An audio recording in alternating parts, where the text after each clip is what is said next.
भिवानी के पंचायत भवन में आयोजित जिला लोक संपर्क एवं कष्ट निवारण समिति की बैठक में कई अहम फैसलों पर सुनवाई की गई। बैठक की अध्यक्षता खाद्य नागरिक आपूर्ति एवं उपभोक्ता मंत्री राजेश नागर ने की। इस दौरान एक निजी अस्पताल पर गंभीर आरोप और महिला से जबरन वसूली के आरोप सामने आने पर अस्पताल का लाइसेंस रद्द करने के निर्देश दिए गए। साथ ही आयुष्मान कार्ड के नोडल अधिकारी विनोद शर्मा को भी सस्पेंड करने के आदेश जारी किए गए। लोक संपर्क एवं कष्ट निवारण समिति की बैठक में कुल 14 परिवाद रखे गए, जिनमें से 9 का मौके पर ही समाधान किया गया, जबकि 5 मामलों को लंबित रखा गया। इस बैठक के दौरान एक महिला परिवादी ने निजी अस्पताल पर आरोप के दौरान लापरवाही, जबरन वसूली और बदतमीजी करने के आरोप लगाए। मामले की गंभीरता को देखते हुए मंत्री राजेश नागर ने अस्पताल का लाइसेंस रद्द करने के निर्देश दिए। इसके साथ ही आयुष्मान योजना से जुड़े नोडल अधिकारी विनोद शर्मा को भी तत्काल प्रभाव से निलंबित करने के लिए कार्रवाई की गई। किस तरह की कार्रवाई? देखो, आज 14 कंप्लेंट आई थी, 9 को रिजॉल्व कर दिया गया है, 5 पेंडिंग है और जो 3-4 जो थी, जैसे आपने बात की आयुष्मान की, तो उसमें जो भी कंप्लेंट थी परिवादी ने जो बोला, उससे पता लगता है कि जो भी हॉस्पिटल से उन्होंने इलाज किया उसमें कुछ कमियां पाई गई हैं। तो उसकी को सीएमओ साहब को और डीसी साहब के नेतृत्व में एक कमेटी बनाई गई है और अगर उसके कोई दोष पाया गया तो उनके खिलाफ भी एक कार्रवाई की जाएगी और एक अधिकारी को भी निलंबित किया गया जब तक वो पूरी उसकी इंक्वायरी नहीं हो जाती।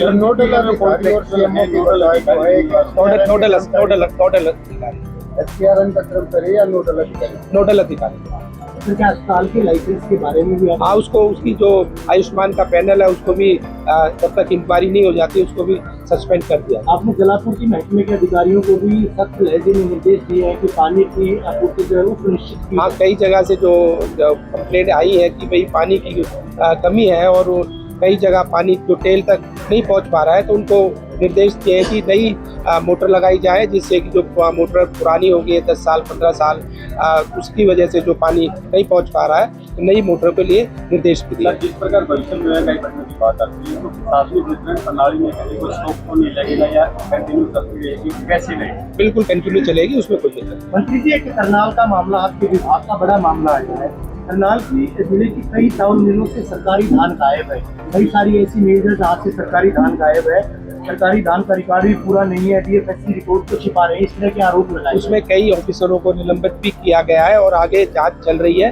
अगर कोई और उसमें दोषी पाया जाएगा उन पे भी कार्रवाई। गेहूं के 5000 कट्टे भी गायब है कुंजपुरा की मिल से। कुंजपुरा का जो वहाँ पर जो सेंटर बनाया, मैंने जैसे पहले बताया, कई अधिकारियों को निलंबित भी किया गया है और उनके ऊपर एफआईआर भी की गई है और आगे भी कुछ अगर कुछ पाया जाएगा उन पर जांच। आपके डिपार्टमेंट के सार्वजनिक वितरण प्रणाली का जो काम हो रही है उसको बेहतर करने के लिए क्या क्या नए प्रयोग किए जा रहे हैं? देखो, जैसे कि हमने एक डेट फिक्स कर दी है हर महीने की 10 तारीख।